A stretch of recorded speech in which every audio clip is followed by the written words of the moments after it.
Sir చూస్తూ ఉంటుంటే కనుక ఏదైతే మొన్న జగన్మోహన్ రెడ్డి గారి యాత్ర సత్తెనపల్లి వరకు జరిగిందో, ఎవరో కలవటానికి వెళ్ళిన తర్వాత ఆ ఘటనలో చాలా వరకు ఒకళ్ళు చనిపోయినట్టు వార్త కూడా వచ్చింది. అతను ఇప్పుడు కొత్త ట్విస్ట్ వచ్చింది సార్. ఏంటంటే ఆయన జగన్మోహన్ రెడ్డి గారి కాన్వాయ్ కిందనే పడిపోయారు అని వస్తా ఉంది. దాన్ని ఎట్లా చూడాలి? జగన్మోహన్ రెడ్డి గారి సత్తెనపల్లి కార్యక్రమం ఏదైతే ప్రోగ్రాం ఉందో ఆ కార్యక్రమంలో ఈ సమస్య యొక్క జగన్మోహన్ రెడ్డి గారు ప్రస్తావించింది కానీ లేదా ప్రభుత్వం చెప్పదలుచుకుంది కానీ దాని చుట్టూ రాజకీయ చర్చ జరిగితే బాగుండేది. ఎందుకంటే ఏదో ఒక పరిష్కారం జరుగుతుంది ఇట్లాంటి విషయాల పట్ల. అది పక్కకు పోయి జగన్మోహన్ రెడ్డి గారు పుష్ప సినిమాలో డైలాగు లేదా ఇప్పుడు చనిపోయిన వ్యక్తి కారణాలు కేసులు వీటి చుట్టూ జరగడం అనేది రాజకీయాలకు అంత మంచిది కాదు.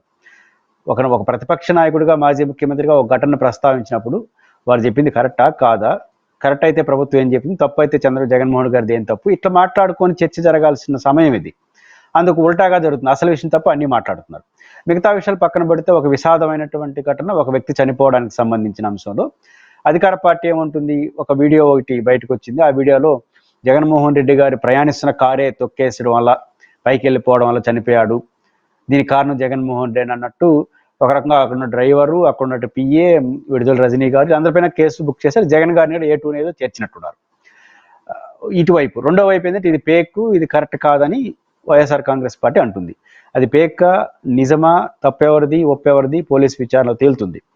పెద్ద సమస్య కూడా కాదు. ఒకరోజు ఆగినామంటే ఎవరైతే చనిపోయాడో ఆ చనిపోయిన వ్యక్తిని పోస్ట్ మార్టం చేస్తారు. ఆ పోస్ట్ మార్టంలో ఎలా చనిపోయాడో, కారు తొక్కేయడం వల్ల చనిపోయాడా లేదా, ఇవన్నీ చర్చనీయాంశం అవుతాయి.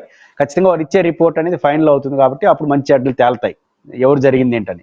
ఇక్కడ నా పాయింట్ ఏంటంటే జగన్మోహన్ రెడ్డి అనే వ్యక్తి is not a ordinary person.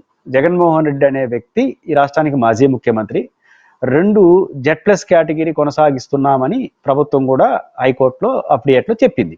Z+ category స్థాయి భద్రత, Z+ కేటగిరీ కాదు కానీ Z+ స్థాయి భద్రత అంటే అత్యున్నతమైనటువంటి భద్రత వలయంలో ఆయన ఉంటాడు. ప్రోటోకాల్ రీత్యా మాజీ ముఖ్యమంత్రి. ఇప్పుడు ఆయన నిజానికి కొన్ని ఛానల్స్లో కానీ కొంత చర్చనీయాంశం అవుతున్నట్టు జగన్మోహన్ రెడ్డి కారే చనిపోవడానికి కారణమైందని నిజమానికి అనుకుందాము.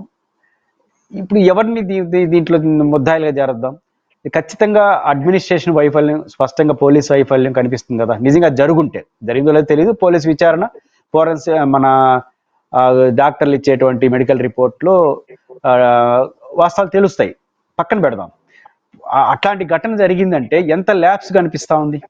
ఎందుకంటే ఇంత హై భద్రత కలిగిన వ్యక్తి కారు ప్రయాణిస్తుంటే ఆ కారు సాఫీగా పోవాల్సింది, లేదా కారు యొక్క రూటు ఇవన్నీ గవర్నమెంట్ ఆధ్వర్యంలో ఉన్నటువంటి పోలీసుల కంట్రోల్లో నడవాలి.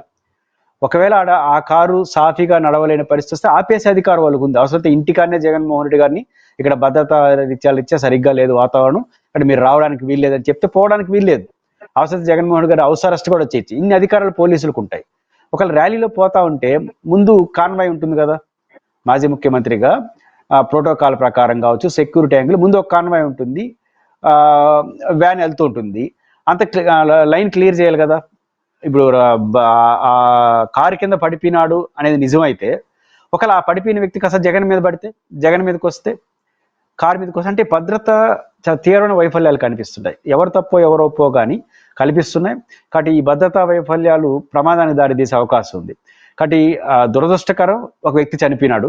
దానికి కారణాలు ఏంటో కరెక్ట్ చర్చ కాకుండా దురదృష్టకర చర్చ. పార్టీలు ఒక 2 రోజులు మౌనం పాటించాలి. ఎందుకంటే ఫోరెన్సిక్ కన్నా ఈ పోస్ట్ మార్టం రిపోర్ట్లో వచ్చేస్తుంది. అది కారు పైకి ఎక్కితే వచ్చిందా లేకపోతే ఇంకొక యాక్సిడెంట్లో వచ్చిందా, అది పెద్ద ఇష్యూ కాదు. అది వచ్చేసేంత వరకు ఆగాలి కదా. పోలీసు రిపోర్ట్ వచ్చేంత వరకు ఆగకుండానే రాజకీయ విమర్శలు నువ్వు కారణం అని చేసుకోవడం అనేది వ్యవస్థకు అంత మంచిది కాదు. ఏది జరుగున్నా ఇక్కడ పోలీసుల వైఫల్యం చాలా స్పష్టంగా కనిపిస్తుంది. కారణం ఏంటంటే ఆయన భద్రతలో అంత పైకి వచ్చేయడం, అది అభిమానంతో వచ్చేసారనేది ఒక యాంగిల్. అభిమానంతో రాకుండా శత్రుత్వంతో వస్తే ఎంత ప్రమాదం జరుగుతుంది, అప్పుడు ఎవరు బాధ్యత తీసుకోవాలి?